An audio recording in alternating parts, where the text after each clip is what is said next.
तो जी आपकी दीपावली पूजन बिल्कुल सरल है। एक सिक्का रखना है, थाली में पूजन धनतेरस से चालू करा, रूप 14 पर करी, रूप 14 से करी, दीपावली पर पूज लिया और मालूम पड़ा फिर आ गया गोवर्धन पूजन। दीपावली का दूसरा दिन, खजाने का दिन, पड़वा का दिन, उस दिन फिर पूजन का विधान। तो हमारा शास्त्र कहता है दूसरे दिन जब पूजन करो, पाटा जैसा कि लगा रहने दो, जैसा कपड़ा बिछा रहने दो, जैसी थाली रखी वैसे रखे रहने दो। और गोवर्धन पूजन वाले दिन भगवान गोवर्धन नाथ जी का नाम लेकर माता लक्ष्मी का स्मरण कर कर फिर 2 दिए लगाना है। 2 दीप, अब की बार तेल का दीप नहीं आएगा, दोनों दिए घी के लगेंगे और दोनों ओर लगेंगे, लक्ष्मी जी के सीधे हाथ पर भी और उल्टे हाथ पर भी घी का दिया लगा दो। अखंड नहीं लगेगा, थोड़ी देर के लिए लगाना है और लगाकर उन्हीं दीप को लगाकर माता की पूजन कर लो। गोवर्धन पूजन वाले दिन, पड़वा के दिन जैसी पूजन रोज करी वैसी की वैसी चंदन, रोली, मोली, हल्दी जो भी है वो चढ़ाकर पूजन करो। केवल एक कमल गट्टा, एक हल्दी की गठान और एक कमरबिल का टुकड़ा समर्पित कर कर भाव से प्रेम से भोग लगाकर आरती कर लो। वही 2 दिए से जो रखे हैं उन्हीं 2 दिए से आरती कर लीजिए और माता को प्रार्थना कर कर अपने घर में रखिए। फिर माता का स्मरण कर कर झोली पसार कर प्रणाम करो, माँ तू कृपा करने वाली। ये सारी पूजन जितने दिन की कर रहे हो सब शाम के समय करिए, प्रदोष काल में शाम। दीपावली पूजन का मुहूर्त देख लो, रात का हो तो रात का समय देखकर आराम से करो, पर बाकी की जितनी पूजन 4 दिन की सब प्रदोष काल में करो, सब प्रदोष काल। और माँ से प्रार्थना कर कर, माता को नमन कर कर भाव से निवेदन। जैसे अभी हम जब परसों के दिन शाम के समय पर हमारे मध्य प्रदेश के माननीय मुख्यमंत्री जी से मिलने के लिए जब उनके निजी निवास पर पहुंचे, कुछ बधाइयां देना थी। फिर चर्चा चली, बैठकर बहुत देर तक उस चर्चा में बात निकली तो गौ माता का बात निकली। गौ माता की सेवा पर जब बात निकली तो माननीय मध्य प्रदेश शासन के मुख्यमंत्री डॉक्टर मोहन यादव जी को हम उसके लिए धन्यवाद देंगे कि उन्होंने एक बड़ी सुंदर बात कही कि हमने पूछा गौ माता, तो कहे गुरुजी अब की बार ऐसा क्रम चालू करा है कि जितनी सरकारी गौशालाएं हैं, जिन गौशालाओं में सरकार के द्वारा कुछ राशि भी अगर पहुंचती है, ऐसी पवित्र जितनी गौशाला है मध्य प्रदेश की, सारी गौशाला में गोवर्धन पूजन वाले दिन गोवर्धन नाथ जी की पूजन और गाय की पूजन प्रत्येक गौशाला में की जाएगी। उसके लिए माननीय मुख्यमंत्री जी को धन्यवाद बहुत बहुत, जो सनातन धर्म की ध्वजा को आप आगे बढ़ा रहे हो।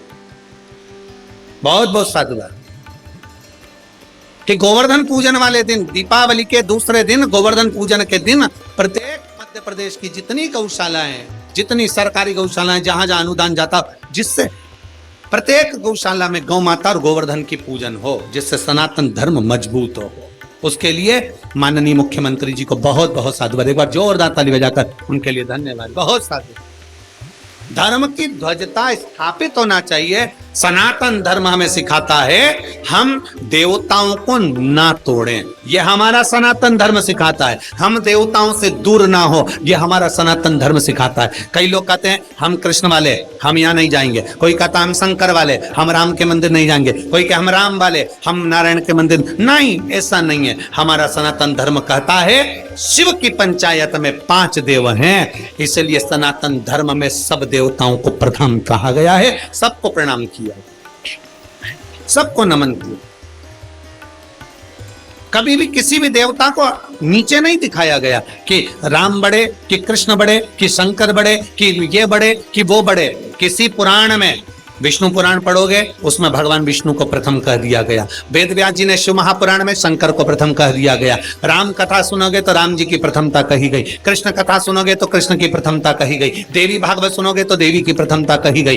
प्रत्येक पुराण में देवता की प्रधानता कही गई। कई लोगों के मन में संशय हो जाता है कि जिसने पुराण लिखा उनको सब चीज सोच लेना थी, कम से कम एक को प्रथम कर देना था, बाकी कोई दूसरा, तीसरा, चौथा कर देना था। पर जिसने पुराण की रचना करी उसकी चित्त वृत्ति में कोई ऊपर कोई नीचे नहीं था, इसलिए उनको वेद व्यास जी कहते हैं। उन्होंने सब देवताओं को सम कहा, सब देवताओं को समता है, उनके अंदर भेद नहीं है।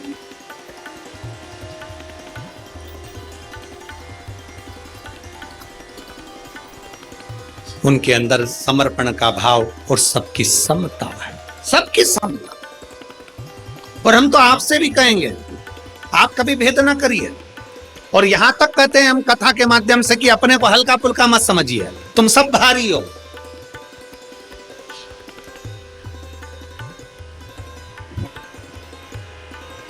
जो चीज हल्की होती है ना वो छूट जाती है, जो भारी होती है वो छूटती नहीं है।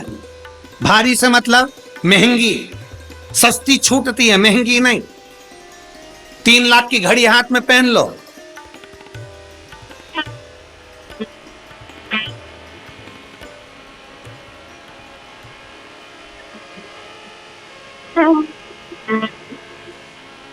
तीन लाख की घड़ी कहीं छूटेगी?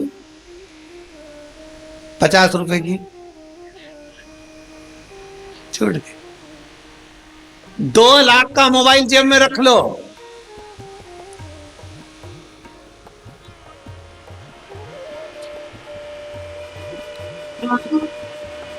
और अगर वो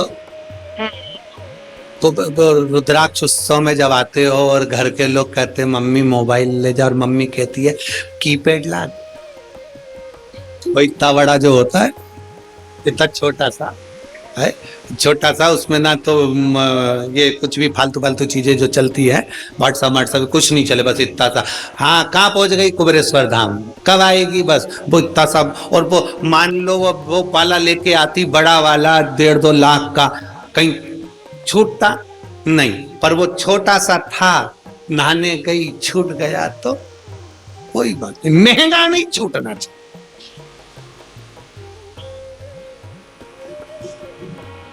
मोबाइल की कीमत है तो मोबाइल नहीं छूटता, घड़ी की कीमत है तो घड़ी नहीं छूटती, चेन की कीमत है तो चेन नहीं छूटती। उसी तरह संसार में जन्म लिया है, अपने आप को हल्का मत समझो, सस्ता मत समझो। मेरे भोलेनाथ ने तुमको कीमती बनाकर भेजा है तो तुम्हारी भी कीमत है,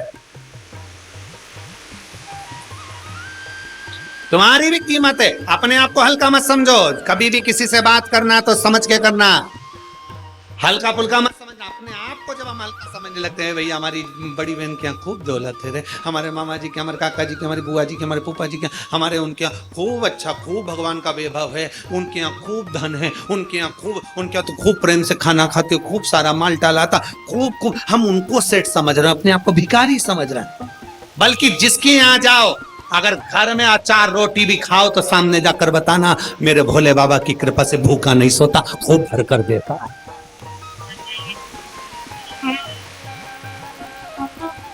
तुम्हारे घर का धन तुम्हारे घर में, तुम कौन सा हमको दे रहे हो? इसलिए हमारे घर का धन हमारे घर में हमारे को दे रहा है बाबा, 2 रोटी चैन से खिला रहा है, प्रेम से खिला रहा है, आनंद में खिला रहा है, वो बड़ा सुख है हमारी जिंदगी में। अपने को हल्का मत समझो, अपने को सस्ता मत समझो।